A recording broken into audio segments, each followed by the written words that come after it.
name is Zaire Catley, and I'm here with Tristen, Hepp. All right, so today we'll be talking about the topic of weight cutting and wrestling.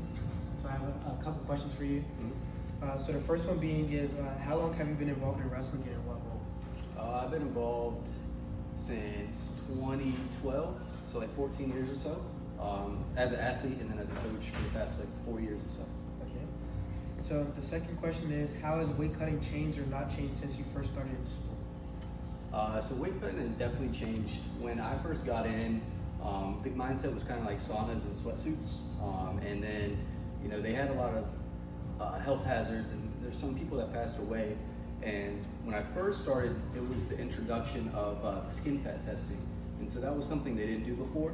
But they made sure they would check your body fat to see what your lowest allowed was, your lowest amount that you could lose, and so that was new to the system. And then they introduced like a urinalysis to see if you were hydrated, and so that was new when I was going through school as well.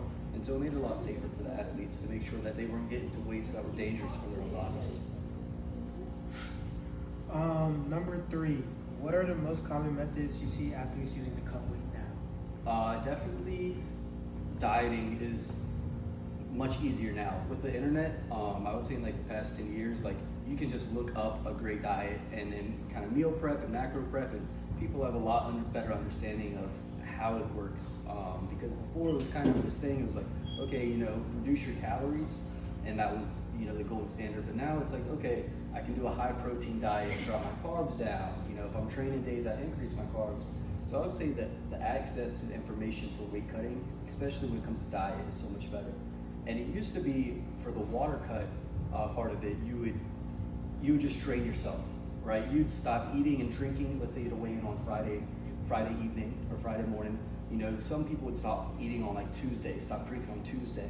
And that's not the process anymore. You want to stay hydrated all the way up to it. You'll taper your water off almost at the very end. Instead of suffering for a week long, it's almost like a 2-day cut now, or a 1-day cut. So that's new. So number 4, what are some common signs seen when an athlete may be cutting weight in an unhealthy manner? Oh man, they're drained. They are like absolutely drained. I mean, the energy is nothing while they're drilling. You'll see them, they'll have the hoodies on, they'll be tucked up, and like in between reps, they'll be just curled up on the mat, just kind of having the mental fight going on. The reps, you're asking for a live go or a good energy flow, and they're just maybe giving you 10%. And really what's happening there is it's an issue because they're not actually getting any sweat off at this point. All they are is just overheating their body, right?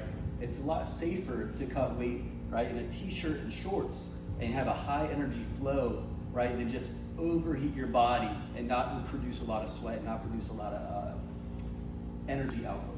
So, yeah. Okay. Second to last question. In your experience, does cutting weight improve performance, hurt it, or a bit of both? Both, for sure. I mean, so, like, I'll be honest, wrestling is a combat sport, so weight cutting is essential in it. But the process of how you cut weight is very important, right?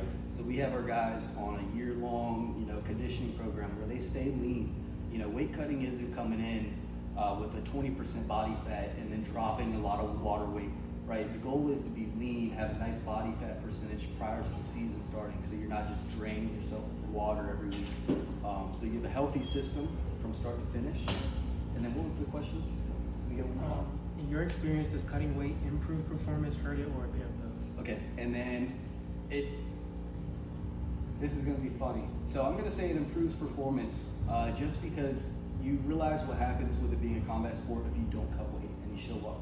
You have some phenoms like a guy named Ben Askren, who's like a 1 in a million guy, but he didn't cut weight and he was very successful. But he was also, like I said, a 1 in a million, Hodge Trophy winner, national champion, D1 level.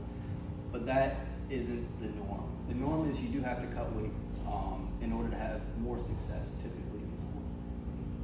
And then last but not least, what advice would you give to young wrestlers for cutting weight safely? Oh man, young wrestlers don't cut weight at all. That's reserved, I would say, for high school level and beyond. If we're talking like elementary and pee-wee level, middle school level, cutting weight is a no-go.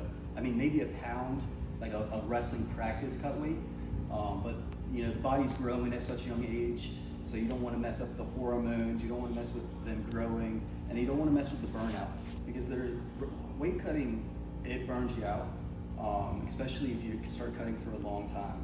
And so that's a no-go for any kids.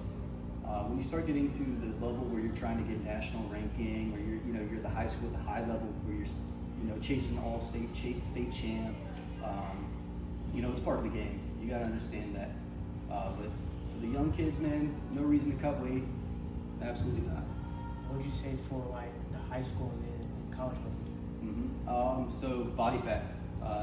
Stay lean, keep a great diet year round. I mean, the access to information with AI, I have my whole meal prepped. I already know everything that's going in, calories out, for training days, low intensity training days, lifting days. I mean, I don't even have to think, and I have this program set up for me. So if you have access in college to a cafeteria where you can kind of pick your own food, it's awesome. It's very hard in high school when you're not cooking your own meals and you don't know calories and you just get put what's on a plate and you have to be thankful for it. So it's tough there. But be mindful with your snacks, your sugar, your cookies, your sodas, and that stuff has to go in order to maintain your diet a little bit better. But yeah, that's like the high school level. All right. That's all I have. Thank you. Yeah, anytime, man.